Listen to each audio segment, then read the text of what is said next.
kalau kita masih di dunia, yaitu mau nggak mau ya kita menjadi bayangan keilahian itu sendiri sebagai pewayangannya atau bayangannya dari Tuhan itu sendiri.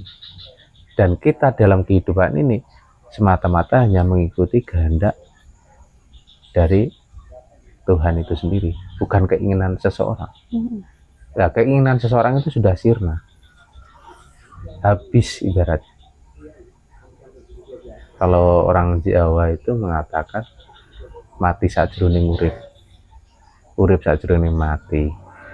Jadi kondisi seorang itu dia hidup kayak tapi keakuannya telah mati, tapi berganti keakuannya keilahian itu sendiri. Tapi bukan ngaku-ngaku loh ya, bukan untuk mengaku-ngaku, benar-benar murni kesadaran penuh itu loh. Nah itu memang ada prosesnya agak lumayan panjang.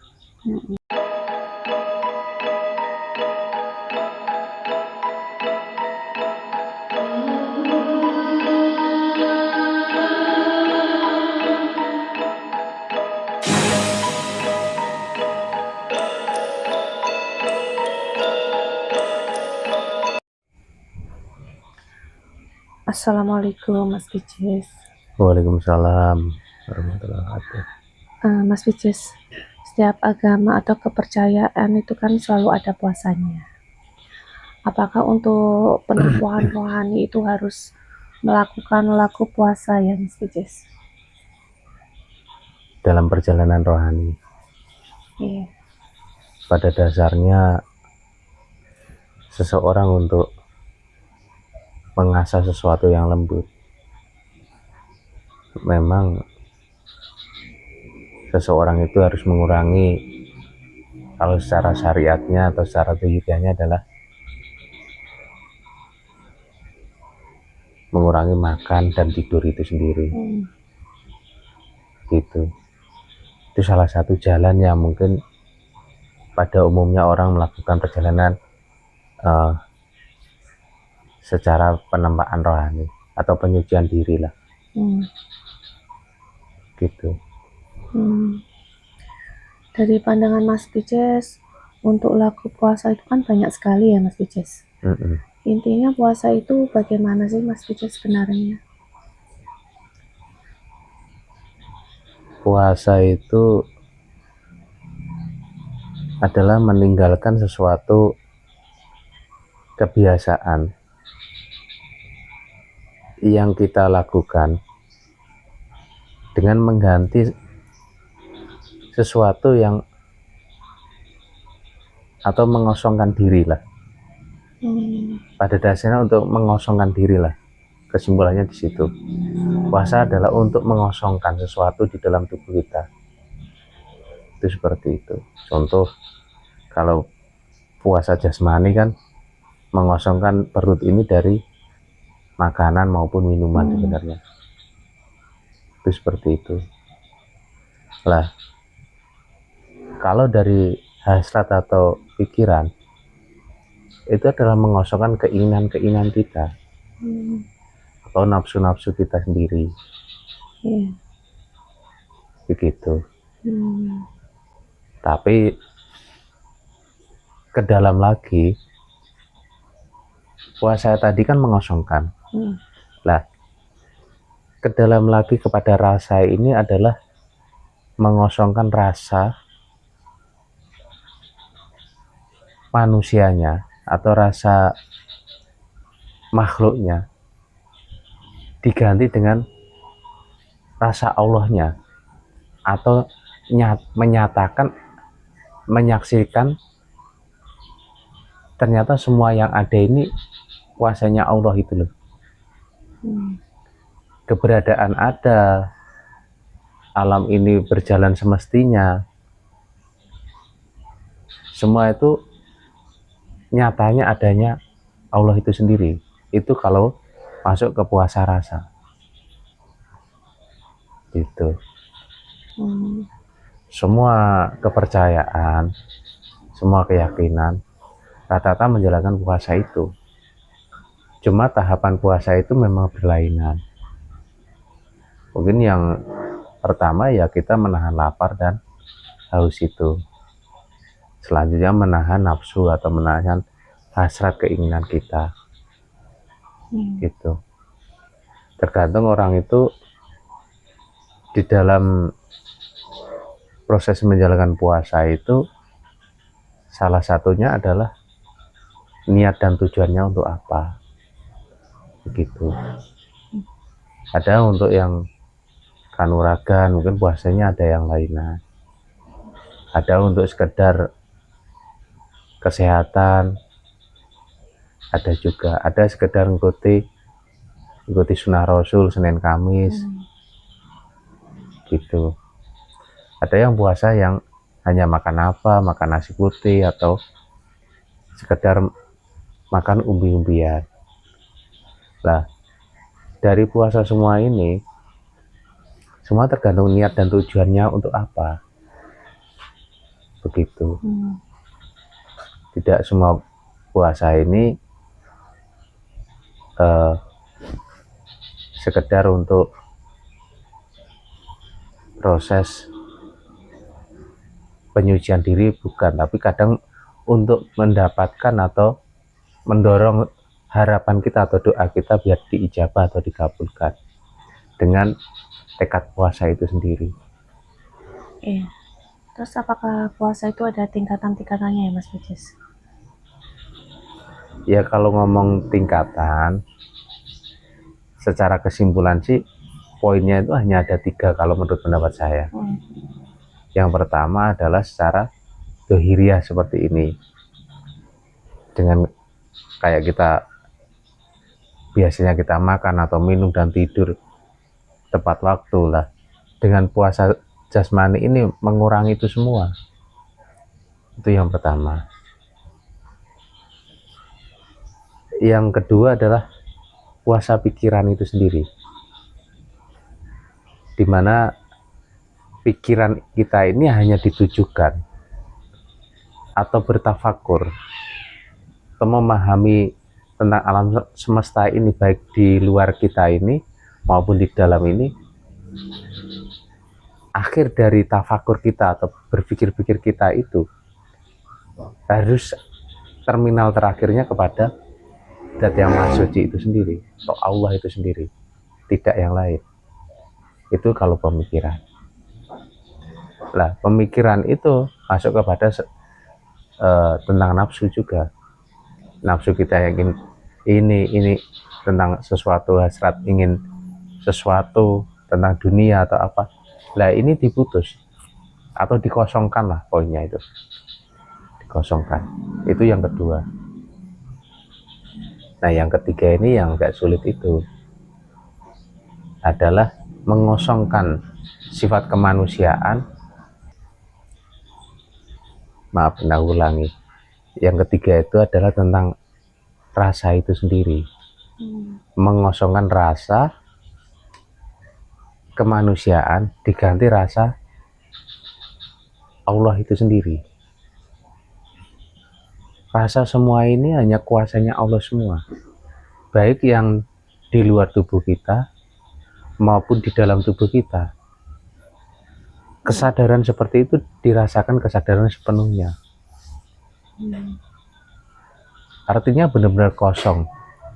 Yang pertama kita merasa, aku bisa melihat, aku ngerasa bisa bicara, aku ngerasa bisa berdiri, aku ngerasa bisa hidup.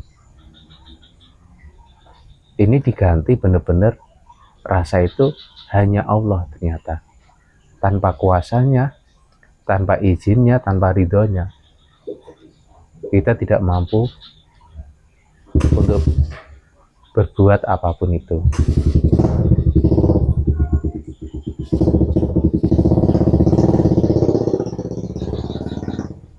Seperti itu.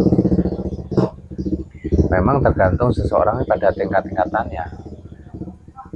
Untuk apa dan untuk penyucian apa dan tujuan apa gitu. Jadi inti dari puasa itu memang pengosongan itu ya Mas Bujis? Iya.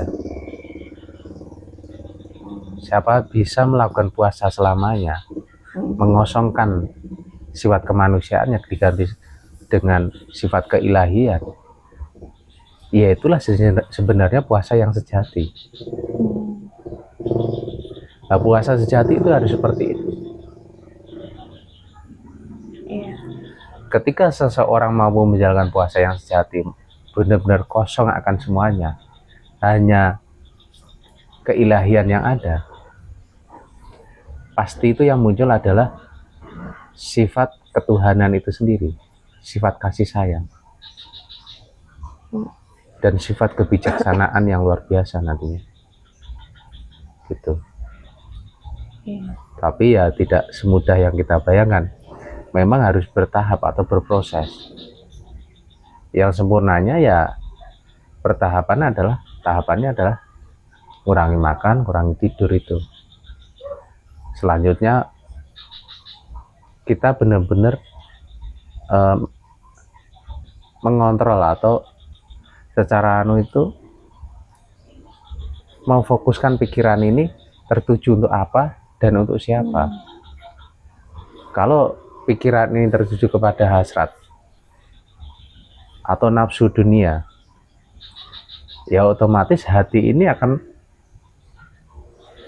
tertarik lah, maksudnya itu akan terpengaruhi dari pemikiran kita sendiri gitu. Jadi kalau untuk kemurnian menuju keilahian harus ditata zahirnya, pikirannya, dan puncaknya adalah rasa itu sendiri.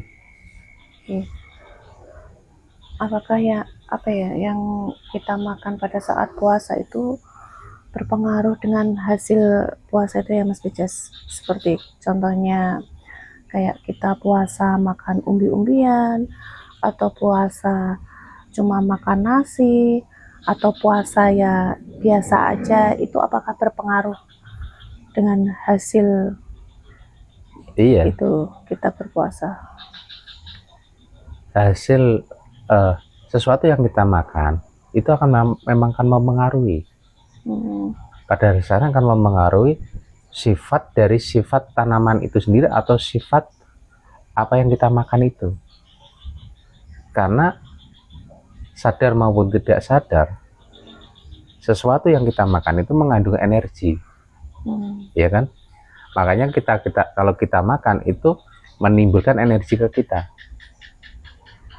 Artinya apapun yang kita makan itu ada energinya. Contoh seseorang hanya memakan tanaman lah, atau daun-daunan. Lah, sifat karakternya pun akan berbeda. Sisi lain, contoh seseorang hanya makan biji-bijian pun. Nah, sifat karakternya juga akan terpengaruh dari sifat apa yang dimakan. Apalagi seseorang yang ini mohon maaf sering makan daging. Nah, sifat karakternya pun juga terkadang akan mempengaruhi sifat apa yang dimakan itu. Apa yang tampil di dunia ini bisa untuk bahan renungan kita atau untuk tolak ukur kita. Contoh lah, mungkin kita tahu lah, kayak mohon maaf binatang kambing. Dia makannya apa? Rumput. Karakternya dan sifatnya kan seperti itu, ya kan? Apa dia buas? Kan enggak lah. Dia hanya makan rumput atau daun-daunan aja. Makan biji-bijian pun kadang enggak mau dia. Nah, karakter sifatnya ya seperti itu. Itu contohnya. Ada hewan yang makannya buah. Contoh burung yang pemakan buah. Nah, karakternya seperti itu, berkicau itu kan. Ada yang kicaunya bagus kalau untuk yang berbuah. Tapi kalau untuk yang jenis burung yang pemakan biji-bijian ya terkadang hanya satu.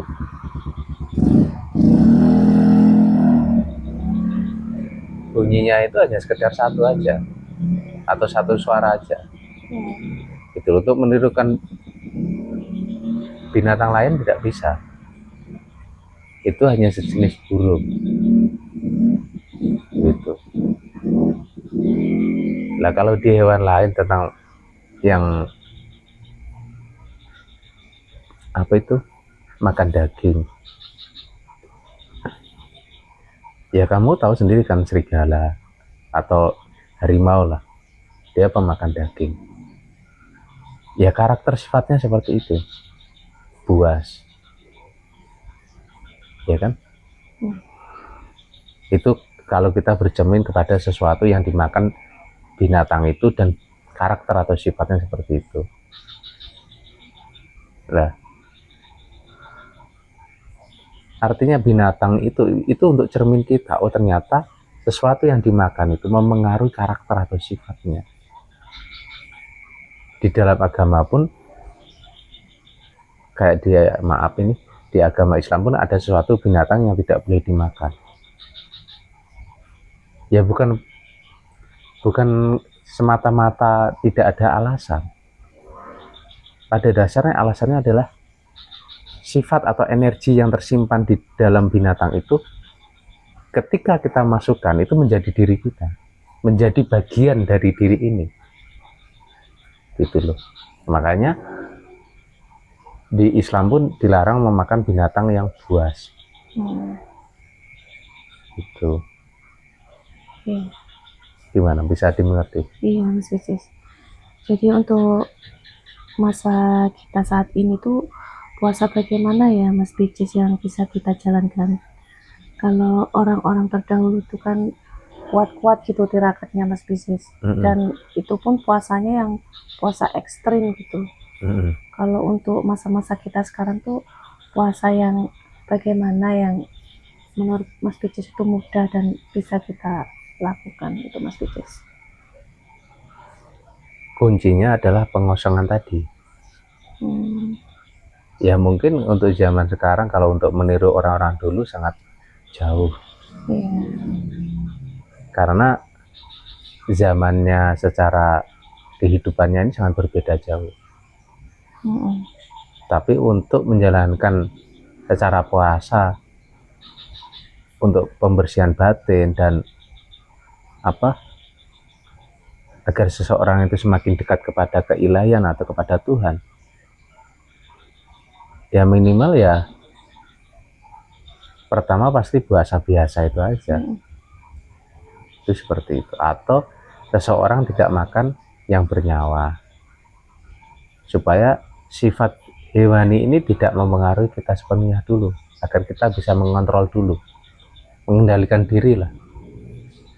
Kita memakan tanaman-tanaman aja atau daun-daunan aja. Itu proses pertama. Tapi kalau itu pun masih dikatakan berat, ya minimal secara pemikiran adalah pikiran bahwasannya dalam renungan kita ini atau dalam prasangka kita semua adalah menyatakan semua itu hanya Allah gitu loh. Nah, cuma di sini ini harus hati-hati. Semua itu nyatanya Allah atau kenyataannya Allah atau Allah lah yang menjalankan semuanya.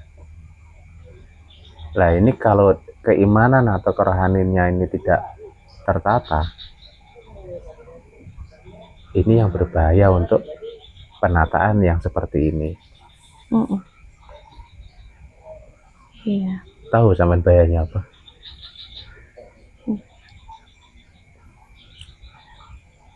Bahayanya ketika orang berpikir semua ini nyatanya Allah, semuanya ini kenyataan Allah. Lah, kalau nggak memahami ilmu ketauhidan sepenuhnya, sampai-sampai seseorang ini berbuat maksiat, ya ini dituduhkan Allah. Atau ini kalau Allah nggak mengizinkan, ini juga nggak akan terjadi. Lah, tapi dalam kondisi yang seperti ini, seseorang tidak meneliti yang dimaksud itu adalah menyatakan semuanya Allah itu, rasa keakuan ini harus sirna atau lenyap dulu, baru itu dikatakan benar. Bukan karena ibaratnya kalau baik-baik kamu akui, kalau kamu beramal ini aku beramal, ini aku berbuat atau beribadah. Tapi ketika seseorang berbuat maksiat atau berbuat salah, dia menggunakan asma Tuhannya, bahwasanya kalau Allah tidak mengizinkan aku berbuat maksiat, aku juga nggak akan maksiat. Lah ini kesalahan yang fatal, kesesatan lah ibaratnya. Walaupun kayak benar semua itu yang menjalankan Allah betul, tapi ketika aku mau ikut, itu telah jadi pertanggungjawabanmu. Secara tidak langsung kamu merampas itu, dan kamu harus mempertanggungjawabkan setiap perbuatan itu. Gitu loh. Ya hati-hatinya di situ sih untuk masalah menyatakan semuanya itu Allah. Kalau nggak hati-hati, tergelincirnya itu di situ. Malah sebenarnya mau menuju ketauhidan yang sempurna, dia malah kesesatan yang tidak disadari. Itu. Iya. Jadi yang bisa saya tangkap dari penjelasan Mas Ricis tadi adalah, yang pertama itu untuk puasa itu adalah intinya adalah pengosongan ya Mas Ricis. Pengosongan. Dan yang kedua, untuk yang dimakan itu lebih baik adalah dari tumbuh-tumbuhan. Untuk kita, untuk pemula itu harusnya tidak usah makan yang daging-daging ya Mas Ricis. Iya, daging nggak usah dulu. Karena itu akan berpengaruh pada rohani kita. Iya, energinya itu. Iya. Kalau sifat tanaman kan dia tenang, menyejukkan. Nah, kita sendiri loh, kalau kita lihat pohon besar atau kita di dekat pohon, itu sambil kena tiup angin, lah jiwa kita itu rasa tenang. Nah, energi ketenangan itulah yang kita serap ibaratnya dari tanaman itu, dari ketenangannya itu. Iya. Kalau menurut Mas Ricis, adakah puasa yang tertentu lah, puasa yang lebih spesifik lagi untuk menjadikan kita itu sebab dipermudah untuk usul kepada Allah? Itu puasa apa ya Mas Ricis? Menurut Mas Ricis? Pengosongan jiwa, rasa keakuan. Maksudnya yang puasa secara rohani itu Mas Ricis? Iya itu. Rasa ini benar-benar dikosongkan.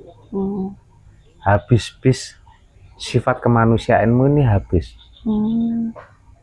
Kesadaranmu mutlak hanya Allah itu sendiri, atau hanya zat yang maha suci yang menggerakkan dirimu, dan kamu kayak, ya ibaratnya kayak orang tidak ada, kayak wayang lah kalau enaknya itu, kalau di Nusantara ini. Jadi semata-mata kesadaranmu hanya sebatas wayang atau bayangan dari keilahian itu sendiri, atau wayang yang dimainkan oleh dalang itu sendiri. Jiwamu benar-benar kesadarannya penuh. Gitu loh. Kesadaran penuh, tahu enggak maksudnya? Maksudnya kesadaran ya semuanya adalah kehendak Allah gitu. Iya, tapi rasa keakuanmu ini lenyap. Gitu loh. Lah itu kalau yang sama maksud ingin puasa yang apa tadi? Untuk usul kepada Allah. Untuk usul kepada Allah itu harus melewati puasa itu. Lah puasa itu langgeng atau selamanya, tidak boleh putus kalau yang puasa itu. Tapi kalau puasa jasmani kan ada bukanya, ada sahurnya kan. Tapi kalau itu kamu masuk puasa itu sudah kamu masuk ya sudah kamu puasa terus. Itu maksudnya bukan pada saat kita puasa menahan haus dan lapar, itu jasmani kita, terus rohani kita itu berproses seperti itu. Iya. Gimana, Gus? Tanpa ada keakuan ini. Lah, seseorang itu akan mudah untuk mencapai kepada keilahian, kesadaran ketuhanan itu sendiri. Ketika orang mampu mencapai puasa yang itu, puasa yang sama bilang tadi, puasa Untuk mempermudah usul untuk kepada Allah. mudah usul kepada Allah adalah pengosongan rasa itu. Jadi rasa ini benar-benar dikosongkan. Rasa keakuan yang pertama ini, aku ini bernama Mas Pices, ini benar-benar kosong. Tapi di dalam jiwa ini ya, di dalam jiwa ini sepenuhnya. Ini bukan sekedar kita masih menggunakan bahasanya itu tongkat lah atau tekan pikiran, ini enggak. Kita hanya sedang merangkai, oh ini yang menghendaki Allah, ini kalau tidak terjadi ya Allah belum menghendaki, kalau terjadi Allah menghendaki, ini takdirnya Allah. Bukan itu lagi. Ini telah meresap kepada jiwanya, kepada hidup di dalam diri itu menyatu. Rasa itu menyatu, rasa keilahian itu. Jadi yang disebut atau yang dikatakan Allah itu bukan di luar, bukan di dalam, tapi meliputi segalanya. Tapi tidak bisa ditujukan Allah itu di sini atau Allah itu di dalam. Enggak, tapi Allah meliputi itu. Nah, kalau rasa ini sudah sempurna, ya sudah, seseorang akan mencapai kepada keilahian itu sendiri, atau rasa Zat yang Maha Suci atau rasa keilahian itu benar-benar terasa. Gitu loh. Cuma kalau kita masih di dunia, yaitu mau nggak mau, ya kita menjadi bayangan keilahian itu sendiri sebagai pewayangannya atau bayangannya dari Tuhan itu sendiri. Dan kita dalam kehidupan ini semata-mata hanya mengikuti kehendak dari Tuhan itu sendiri, bukan keinginan seseorang. Nah, keinginan seseorang itu sudah sirna, habis ibarat. Kalau orang Jawa itu mengatakan mati sajroning urip, urip sajroning mati. Jadi kondisi seseorang itu dia hidup kayak tapi keakuannya telah mati. Tapi berganti keakuannya keilahian itu sendiri. Tapi bukan ngaku-ngaku loh ya. Bukan untuk mengaku-ngaku, benar-benar murni, kesadaran penuh. Itu loh. Nah itu memang ada prosesnya agak lumayan panjang. Yang pertama, yang dulu-dulu itu yang kita jelaskan adalah membersihkan hati dengan sering menyebut nama Zat yang Maha Suci itu sendiri. Itu dasar-dasarnya dulu harus dilakukan. Kalau itu aja tidak mampu melakukan, apalagi mencapai pada puasa yang mencapai kewusulan itu, atau pengosongan jiwa itu seperti itu sangat sulit. Lagi-lagi seorang mau menjalankan atau enggak. Tapi kalau mau menjalankan, pasti prosesnya ini akan dilalui dan dilewati tahapan-tahapan itu sendiri.